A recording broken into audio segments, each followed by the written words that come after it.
So, first of all, welcome. How's everyone doing?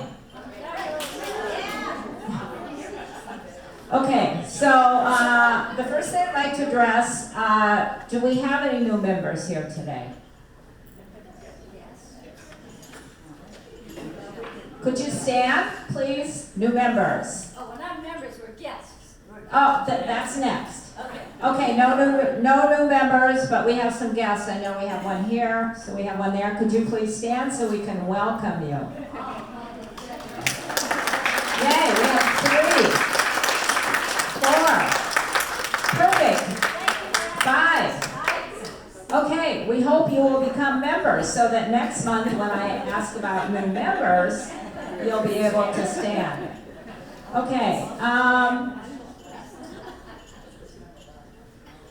let's do the pledge right now.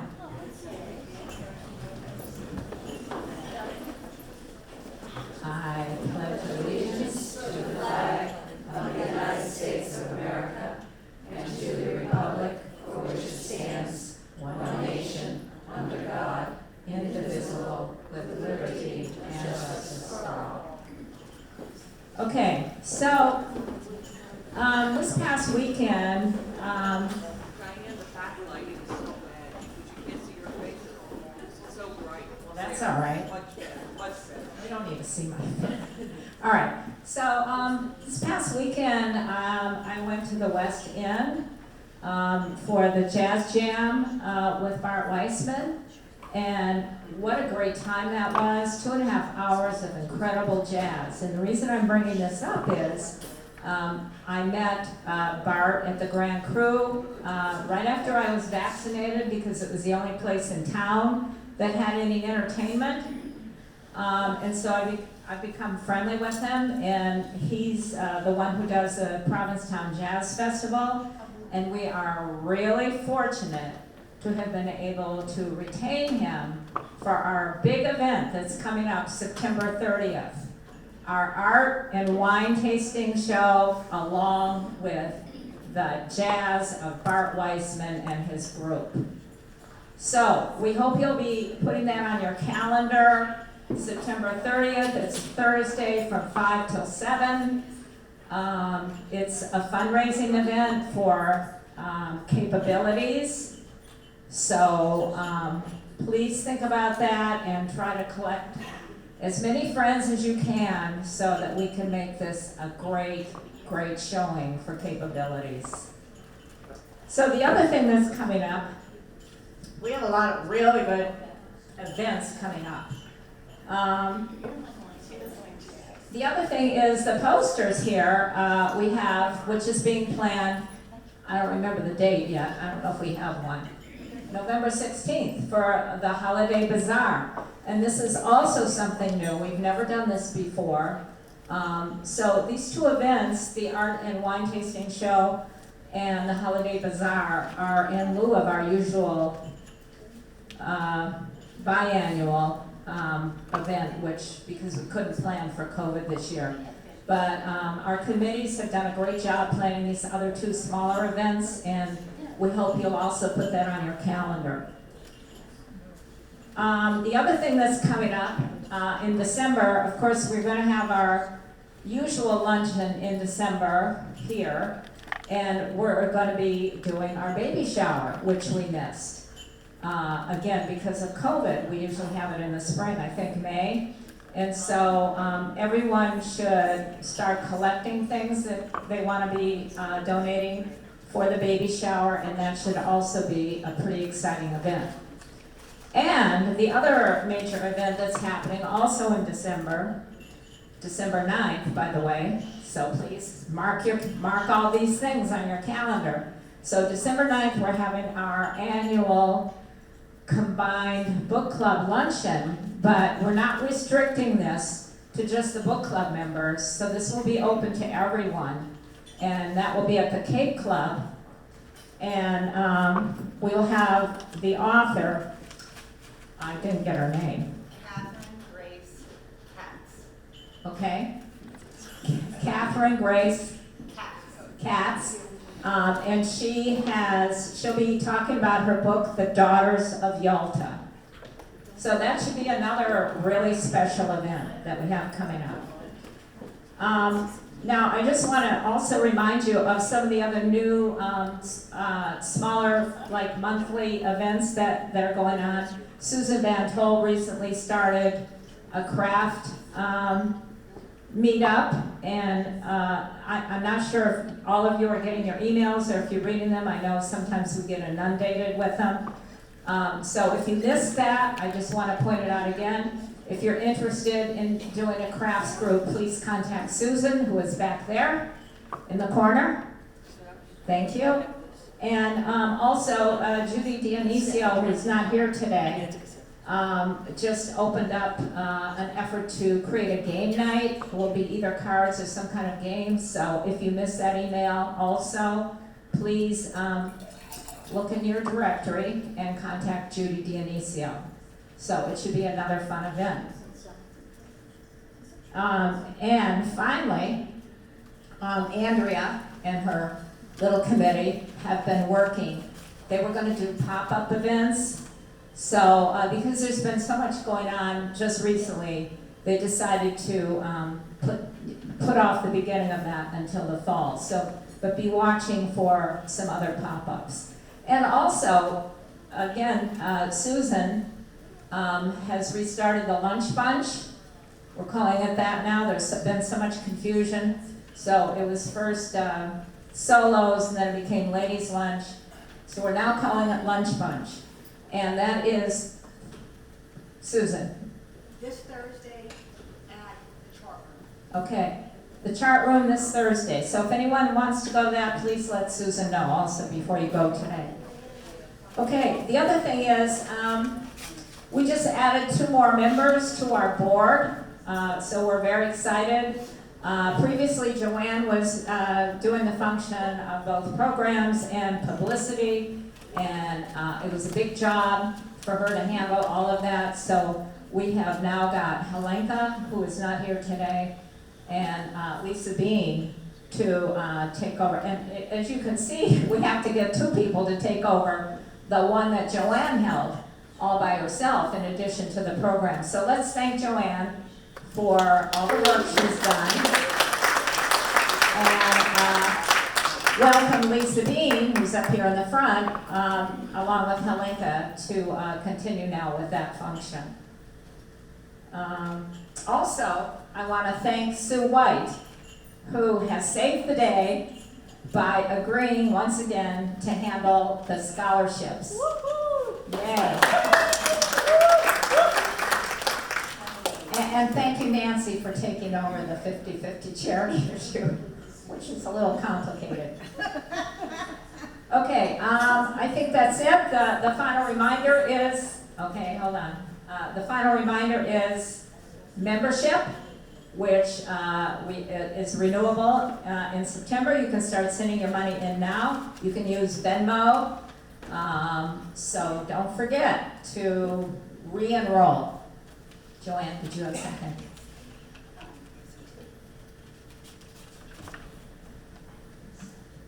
So I just wanted to remind you our August luncheon is featuring Midge is her nickname, but Margaret Frieswick, and she's going to talk about, she's a world-renowned, really, educator. She's been on committees that have gone to Sweden and lots of different countries, and she's going to talk about COVID and what it has done to our education system and what it's going to be doing in the future to change our education system. And since many of us have grandchildren, I think you all would really want to hear what she has to say. And she's an excellent speaker. But also, we're getting back to getting to know you, which some of you probably don't remember what that is, but we usually have a speaker, a local speaker, to introduce their business to us and tell us about their organization. But today, we are very lucky to have people from Houghton Mifflin Harcourt, which is a merger of 2 publishers, Houghton Mifflin, to tell us about what they do at the publishing company, which is headquartered in Boston, actually, so we're lucky to have them. First, we have Taryn Roeder, who is the vice president and head of publicity, and she's going to tell us about her job. And then we have the editor of the book that we're talking about today, and she's going to tell us about her job as well, and her name is Deanne Erman. So with all that, here we go. Oh, okay. We're having lunch first, right? No, Oh, well, we can do it either way. oh, okay, all right. Okay, I just want to tell you one other thing before I forget. So when we're ready to do lunch, I want everyone to remain seated, and someone will come from your table and direct you to the buffet. Okay, so just wait. Sure. Yeah. Flex. Hi, I'm Taryn Roeder. I'm VP Director of Publicity at Houghton Mifflin Harcourt, and I've been at this company for 17 years, which I think is a long time in the job world these days. And so I manage the whole publicity department there, and I think Joanne used to do book publicity. Lisa has worked with books and authors as well in the publicity field. But it's really, when I studied creative writing at Columbia in college, and I went to do an MFA in creative writing, and I wanted to be a writer, and I loved books, and blah, blah. So, but I needed a job. So, of course, I wanted to work in publishing, and I thought, well, you have to be an editor. If you're going to work in publishing, you have to be an editor. And then I realized, oh my God, there's a job where I can just talk about books all the time and talk to media people and talk to authors and just bring new readers to these books. That is a job.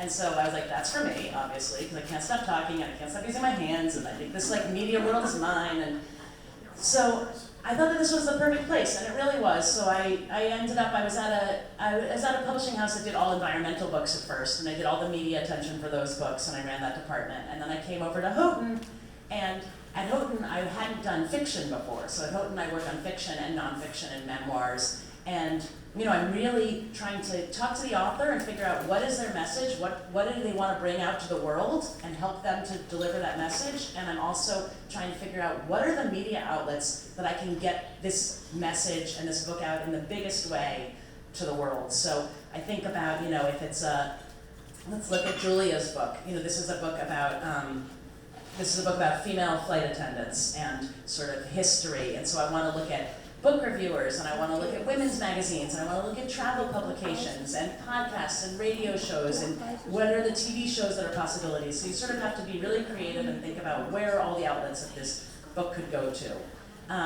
The kind of books that I mostly work on is I mostly sort of work on our bigger books that are big idea books, I like to call them, like books that change the conversation, right? So I've worked with Temple Grandin, the famous autistic author.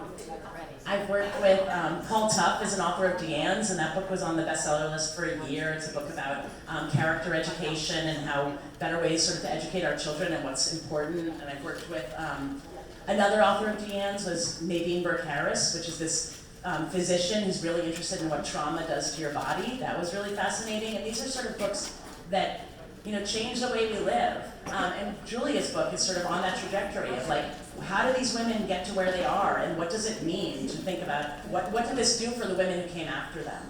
I also work on a lot of fiction. I sort of like to bring new voices out, stories that haven't been heard. So in January, I worked on a book called Black Buck, which was on the bestseller list, and I've worked on sort of a bunch of new, I really love bringing debut authors and letting everyone sort of know their names and bringing them to major media.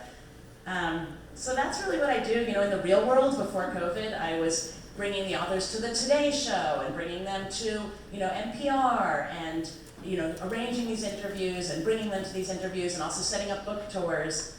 And that was really, really fun, sometimes going with them on book tours. But since the pandemic, I've only been to 2 live author events. The first was here in October with Adrienne Brodeur at her book was Memoirs Wild Game, and the second is this. So the book tour part of the part of my job has really not been around for the past year, but I'm really happy to bring it back and to start getting these people out on tour. And I just really love my job, and I love working with my team. I've been working with Deanne the whole time I've been at Houghton, and sort of the editor and the publicist and the marketing people and all the production people, we all really are transparent and work together, and we're just a big team. So Deanne can sort of talk about the editorial side of things.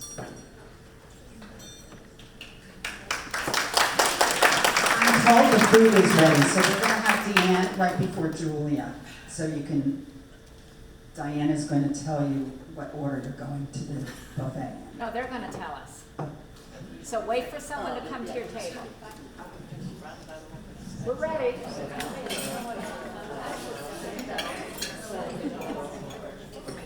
Thank you. Hello.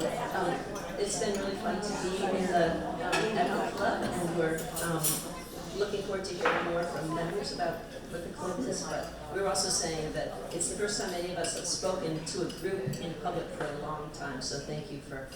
Julia is polished and good, but and so is Karen. But I'm not sure I've spoken to more than one person for a year and a half. So I am the editor of Come Fly the World, and very proud to be Julia's editor for this book. I'm what's called an acquisitions editor, and Joanne suggested I explain what that means. Julia has a big team behind her. She has editors and an editor and copy editor and publicists and salespeople and marketing people and designers and more. Of course, Taryn and I think that the publicist and the editor are the most important.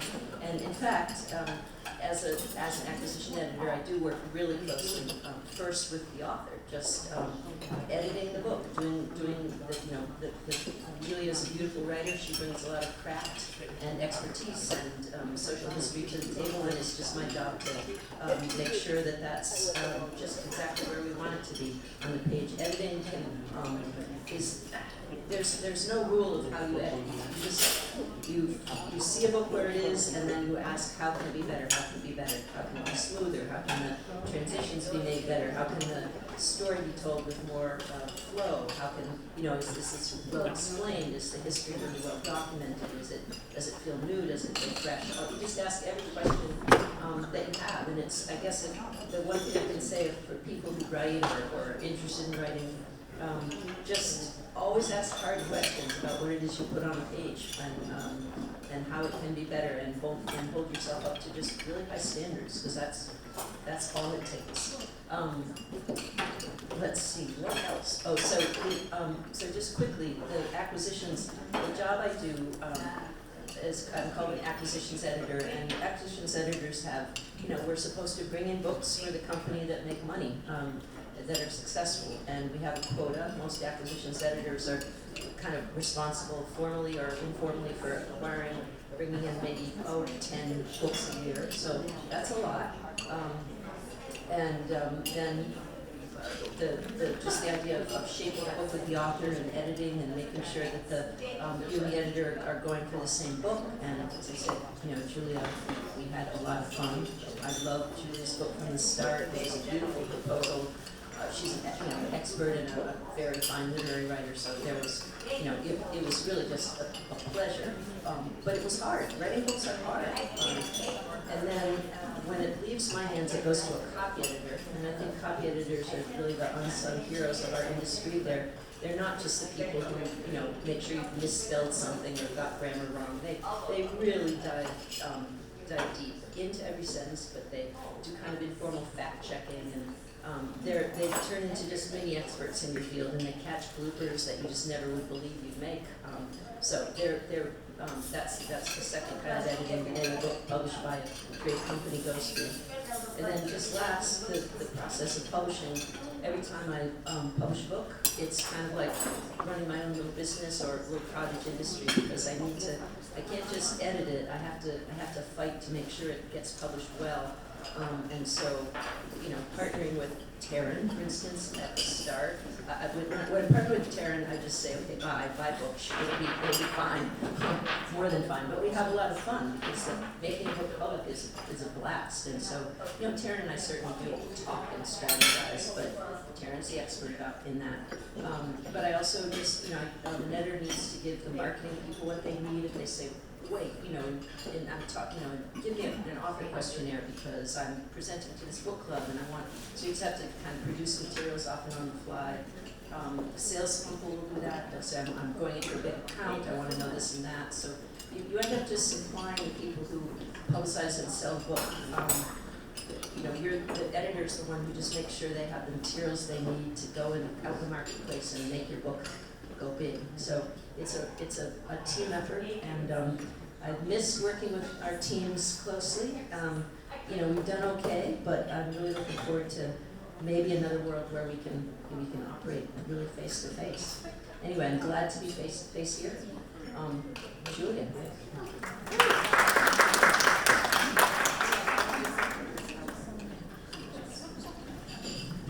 So I'd like to introduce Julia Cook. She has written this book, which I think is a fantastic cover, by the way.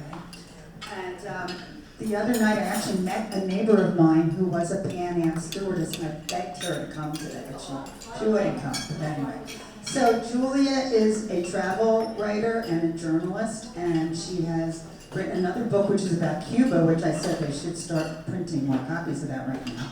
And so she grew up in a Pan Am kind of a world because her father worked for Pan Am, and she wrote this book which has gotten great reviews, very well researched, and I'm going to turn it over to her to tell you all about it. Thanks.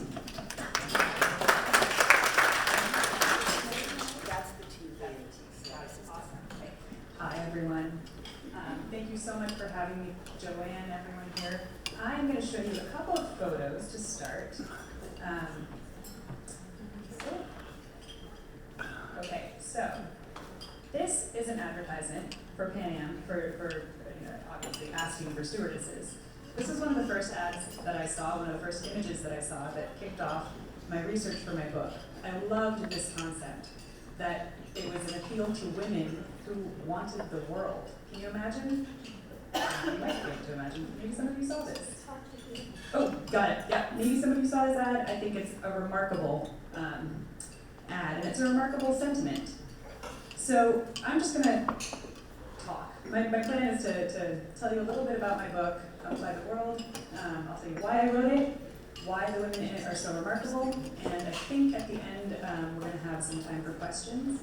So before I get started, I just wanted to say if any of you in the audience are flight crew, please go to this website. We have a special, I started to collect stories from women who had worked in flight on this website, and I started posting them on social media, kind of sharing, collecting some of the smaller stories that don't often get as much traction, which are actually incredible, and a lot of the people of my generation in particular have really enjoyed getting to know women who really did incredible things. So broadly, should I stand up here? Yes. Yeah. Okay. Broadly, Come Fly the World is a book about the International Stewardesses, and I'm using the term intentionally. It's for historical accuracy. I'm using stewardesses, as these women preferred to be called, the women who worked in the 60s and 70s, of Pan Am, which was in its day, as some of you probably know, the only American airline that flew exclusively international routes.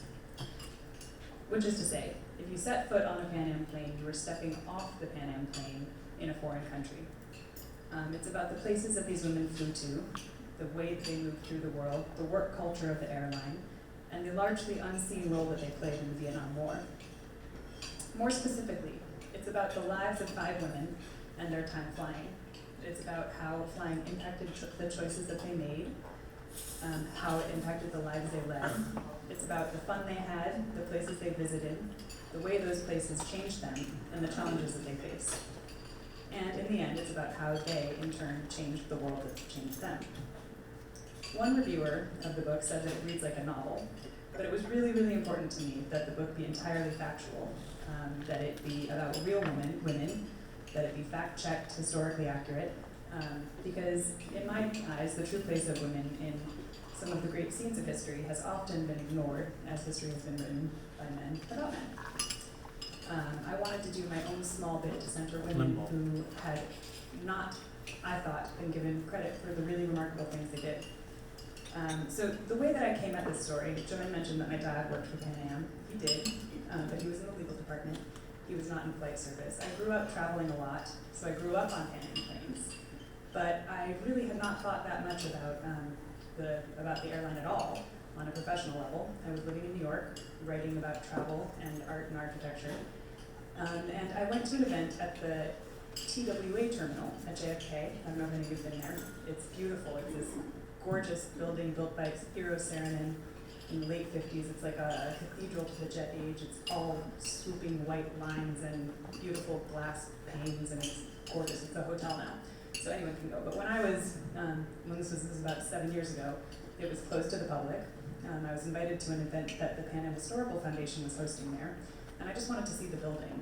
I saw the building, and I wound up spending the whole time talking to these two women who had been former stewardesses. I found them captivating.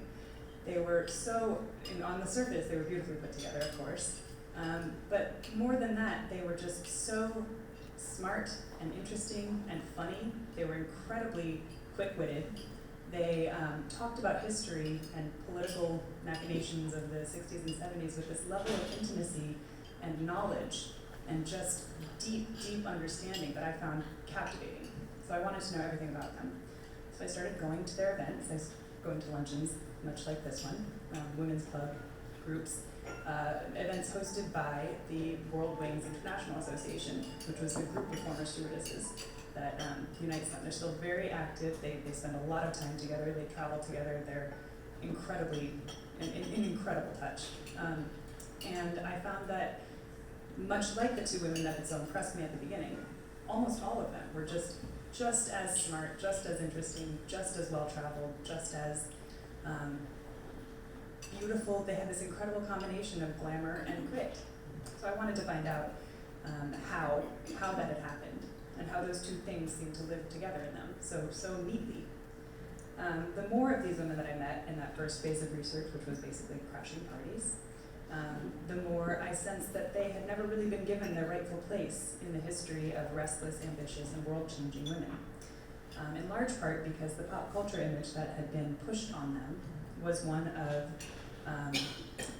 books like Coffee, Tea, and Me, which you may remember, advertisements like the National Airlines Fly Me campaign. Exactly, I'm sure you can come up with 7 different examples of sexist advertising from that era that used these photos of these beautiful women kind of weaponizing their beauty against their intellect in a way. And in reality, under and around that pop culture image were women. So the pop culture image was that these women wanted to fly because they wanted to meet husbands and go shopping. In reality, they wanted to fly because they wanted to see places. They wanted the world. They wanted to see who they might be in these different places. They wanted to go visit Byblos and walk around the Colosseum and go to the markets in Bangkok and have these incredible experiences, oftentimes with other women. And that was not really given a place in the pop culture image. So let's back up a little bit to understand. I'm going to remind some of you exactly what Pan Am was. It was first and foremost an airline of firsts. It was an airline of technical firsts. It was the first to operate international flights and to use radio in the 20s. It was the first to fly across the Pacific in the 30s. And it was the first to run a round-the-world flight and offer tourist class service in the 40s. And the list goes on and on. And it's well documented on the Pan Am Historical Foundation's website if anyone's interested in finding out more about that. But it's also an airline of cultural firsts. It flew foreign dignitaries and royals on their first tours to the US. Pan Am operated a press charter plane that went everywhere that Air Force One went. All of these flights were crewed by women. The corporate goals were so intertwined with the US government from the very start, due to Pan Am founder Juan Tripp's desire that the airline be the chosen instrument, as he called it, of the national interest abroad. It was an unofficial arm of the US government in a way. So, less known, less considered was what this made its flight attendants, its stewardesses. Who were they? If the airline was an arm of the government, what were they doing? That was what I really wanted to find out. When I first met the women who I met at the TWA terminal, what struck me as so revolutionary about them was the way that they were so both sophisticated and savvy. They were glamorous and gritty, knowledgeable, smart, also polished, extroverted. They really seemed to have anticipated various movements that today we kind of take for granted. The third wave of feminism. They wore heels and lipstick while receiving paychecks and traveling without husbands or chaperones, and so they kind of looked like today's feminists. They had grown up, the way that they talked about shopping, for example, in Paris and Rome and Hong Kong, because that's not the only thing they were interested in doing, but they definitely did shop. They really anticipated the globalized marketplace of today. They used the world as if it was a big department store. They talked with this level of intimacy about that.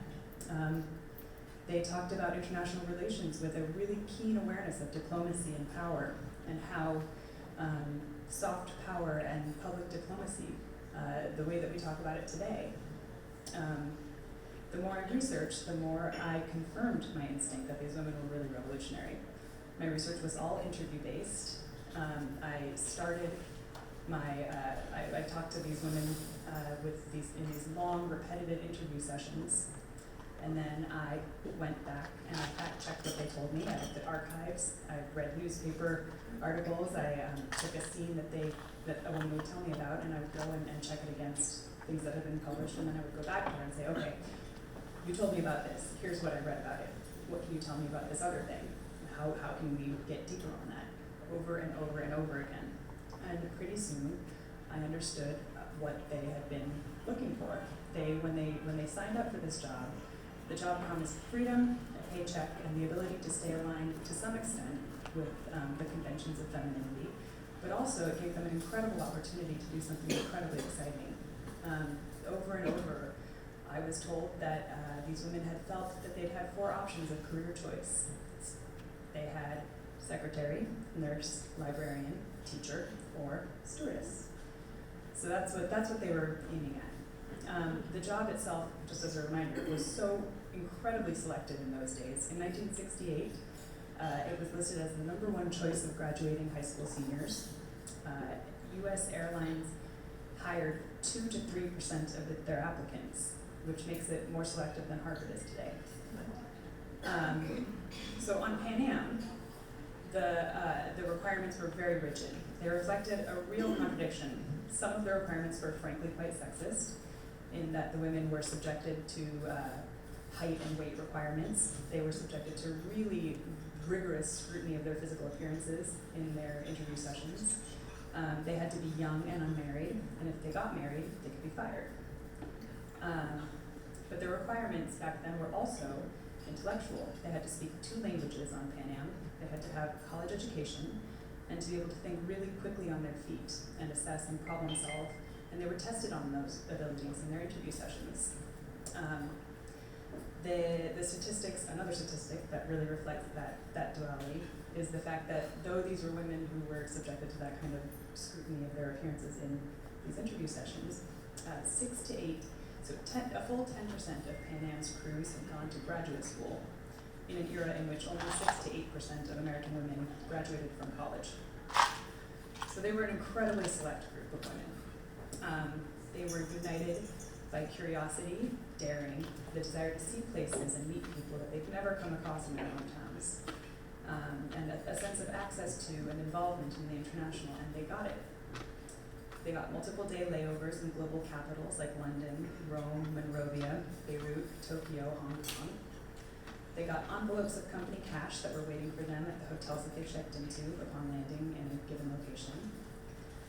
They got membership in a sorority of merit, where the other women in their crews were just as qualified and curious and interesting as they were.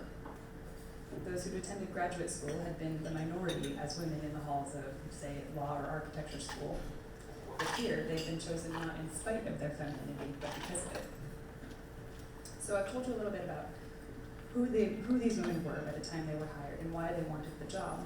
And I'll tell you a little bit about what happened after they were hired. If a woman was selected to fly on Pan Am, she went first to a 6-week training course. I spent weeks poring over these training manuals. They're incredible, incredible documents that really capture that duality that I'm talking about. They cover topics as divergent as eye makeup application and the best shade of lipstick for any skin tone. But they also cover the physics of flight in really a ton of detail. They talk about safety procedures, like what to do if the plane's hijacked, how to treat a hijacker. They also covered how to properly carve a rack of lamb while in the air, or how to make eggs at altitude without turning them green. They were measured for their uniforms, which were designed by the couturiers of the day, and they were beautiful blue, and they were fitted perfectly to everything. The uniforms themselves were pretty. They were very professional. On Pan Am, they did not go much above the knee. Pan Am did not quite sexualize its stewardesses the way National or Brand did. After they were measured, they were also taught about the religious and historical traditions of various regions, so that they could treat their passengers with as much empathy and understanding and comprehension of where they were coming from as they could. So I found one word appearing over and over and over again in these documents, and that was diplomacy. These women were told repeatedly that they were representing the United States, that their every action in uniform reflected not only on the airline, but on the country, and not only on the country, but on capitalism itself as a way of life, because this was the middle of the Cold War as well. So they had think about the weight, the pressure on their every action. On one specific flight route, that charge of diplomacy was very true. This was the flight route into Vietnam. During the Vietnam War, Pan Am basically set up an airline within an airline to accommodate all of the R&Rs and all that the DoD promised to each serviceman. The Department of Defense, at some point in the war in 1966, promised that each American soldier in Vietnam would get a 5-day R&R trip to a number of different cities in the region, but they had no way to transport these soldiers. So they leaned on a number of different American airlines. Pan Am was not the only airline to ferry these troops around the region, but they did have the largest share of that government contract. So on these flights, the women who crewed the planes on any airline, not just on Pan Am, they were issued Geneva Conventions cards. Each of these women was named a second lieutenant in the armed forces, so that if the plane was captured by the North Vietnamese, if anything happened to the plane, if it crashed, that every woman on the plane would be treated according to international treaties as a prisoner of war. This was not an irrational or hyperbolic situation to prepare for. In my research, I heard a great many stories about what the women experienced on these war flights, from coming under enemy fire, to acting as cheerleader or therapist to frightened men, to dealing with soldiers with violent PTSD in the air. The mere landing was dramatic because the pilots were told that they were not supposed to get very close to the ground, so that they went from high altitude, dove down toward the tarmac at frankly quite unsafe angles. The stewardesses evacuated refugees in incredibly dangerous missions throughout the war, one of which is the event that brought 3 of the women in my book together, a refugee evacuation flight called Operation Baby Lift in April of 1975. So the women had a broad variety of perspectives on the war itself. One of my primary subjects, Lynn, for example, she was deeply anti-war. She'd gone to anti-war protests. She understood that the war had never been properly declared by Congress. She abhorred the draft and the violence against what she saw as a sovereign nation. Another one of my primary subjects, Tori, she's originally from Norway, which had relied upon NATO during the Cold War. She saw the Vietnam War as a fulfillment of the U.S.'s promise to a small nation that had asked for help to defend against communism. She was incredibly proud to participate in the war effort. She called the soldiers my boys. She was just deeply proud. But what both Tori and Lynn and every woman that I talked to agreed on was the importance of offering the soldiers themselves a very dignified service. Many of these men had been drafted. They didn't want to be there. Others had volunteered. Regardless of their personal proclivities, some would not be coming home. The women felt very keenly their duty, not to the war or even the country, but to the men themselves, to the soldiers, the human beings inside of the uniforms. So they worked really hard to offer compassion and levity to the people who sat in those seats. It was row after row of men who all looked exactly the same. Same uniforms, same haircuts, same bearing. The women served as a contradictory combination of roles to each of these men. They were therapists, cheerleaders, disciplinarians, girlfriend figures to hundreds of thousands of Americans, depending on what they needed. What I saw was that these experiences, and many more, I heard about the kidnapping of diplomats off of a plane in Ghana. I heard about press charters and flights to Cold War Moscow. But again, you'll have to read the book to find out all of them.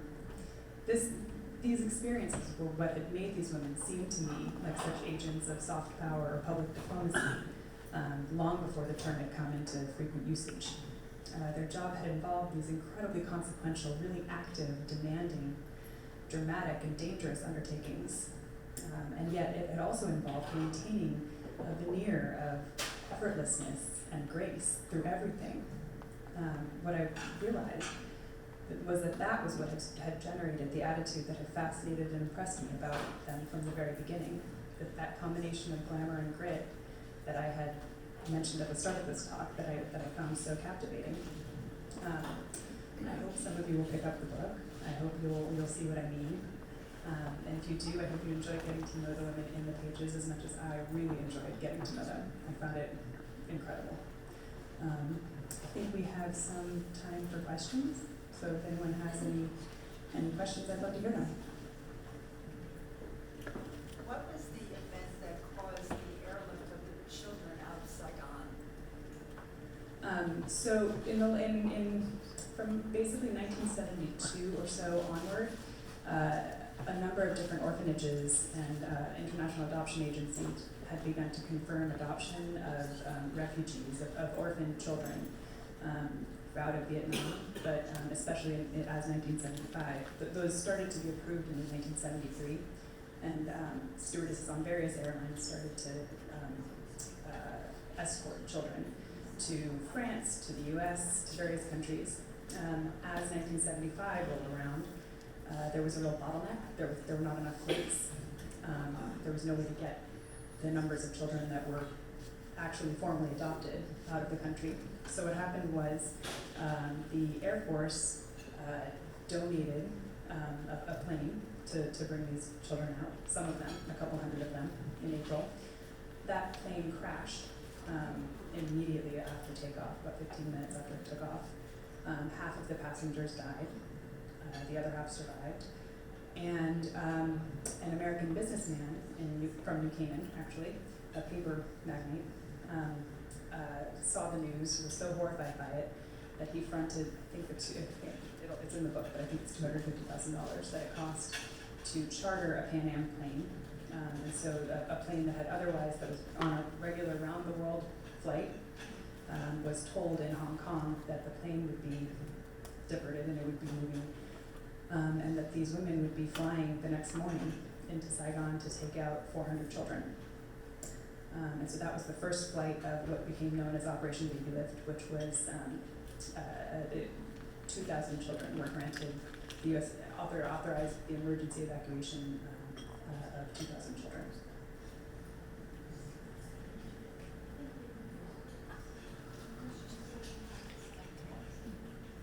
Question? What's the timeline in the book? You mentioned the 60s and the 70s. Was there anything prior to that? There is a little bit of prior information. The timeline that the book covers directly is 1966 to 1975, the years of the Vietnam War.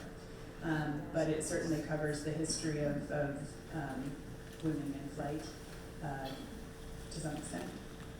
Yeah.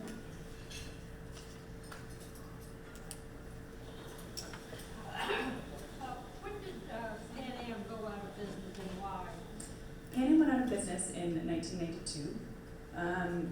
There are a couple of, almost everyone involved will give you a different answer as to why it went out of business.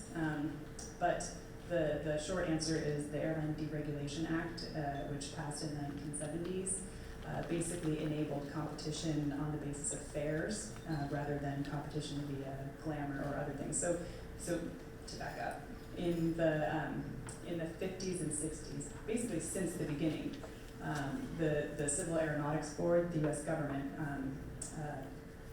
regulated prices on flights, and they calculated prices based on mileage, and so airlines could not compete via pricing. So they competed via, this is what created the glamour of the jet age.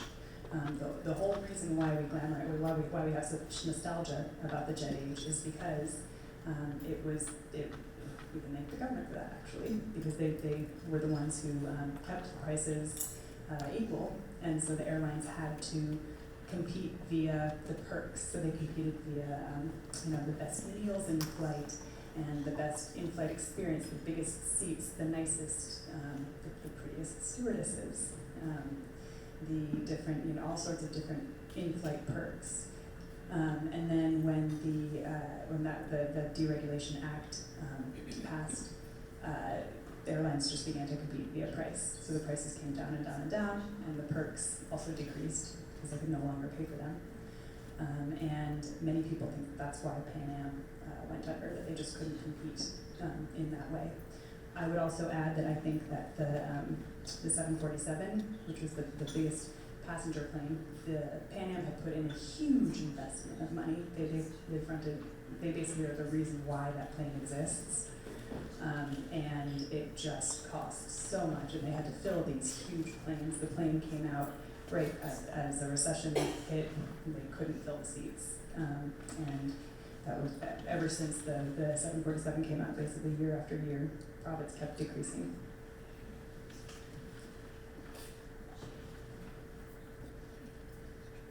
Can you talk a little bit more about the food and about the green egg, though? I don't want to make a green egg of it.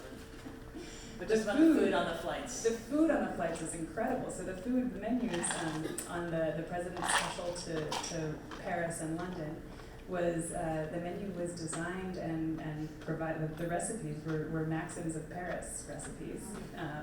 So you ate really well on a Pan Am plane. And if anyone's interested, there's an episode of the Gastropod podcast which talks all about both the science of food in flight, and also it touches on a lot of this history of why, for Pan Am in particular, so Pan Am was the pioneer of in-flight food, largely because they wanted to give you, they had different menus based on which region you were flying to. So again, the President's Special to Paris and London had Maxims, but if you were flying to Tokyo or Hong Kong, you might get you got a totally different menu, which was really inflected by the regional cuisine of these different places. And it was like a flying UN annual. And they really prided themselves on that experience, that you got on the plane and you got to taste a little bit of where you were going.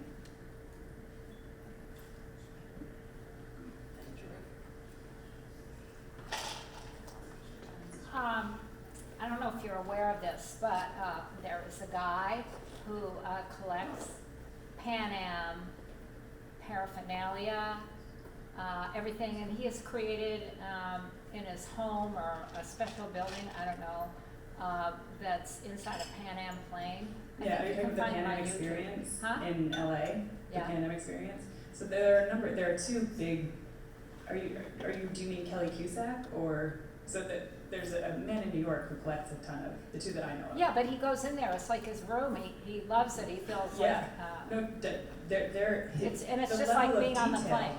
Yeah, the level of detail of some of the Pan Am, the collectors. Yeah. They have like the differences between the 1968 uniform and the 1969 uniform, which actually was just that the cuts didn't change, but the manufacturing of the fabric changed, and so you can feel the textural difference in the jacket and the tailoring. It's amazing, but the level of detail. He has the differences in the China silver, like China on, again, the President's Special versus the flights in South America, and it was incredibly tailored.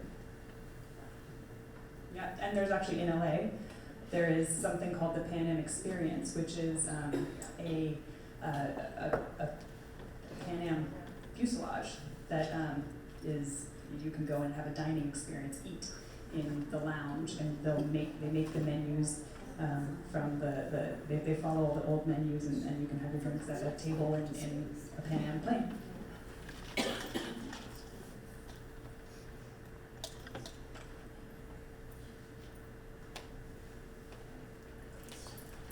Thank you so much for having me.